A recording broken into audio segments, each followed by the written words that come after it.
الله بن محمد قال حدثنا أبو عامر قال حدثنا فليح بن سليمان عن هلال بن علي عن أنس بن مالك رضي الله عنه قال: شهدنا بنتا لرسول الله صلى الله عليه وسلم، قال: ورسول الله صلى الله عليه وسلم جالس على القبر، قال: فرأيت عينيه تدمعان، قال: فقال: هل منكم رجل لم يقارف الليلة؟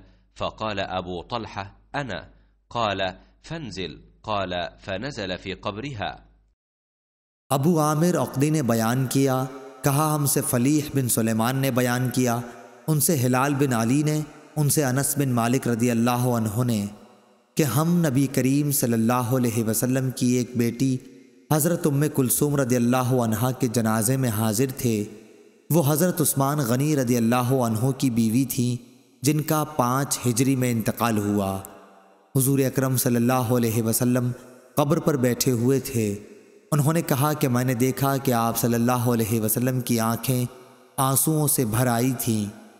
हुज़ूर सल्लल्लाहु अलैहि वसल्लम ने पूछा, क्या तुम में कोई ऐसा शख्स भी है जो आज की रात औरत के पास न गया हो?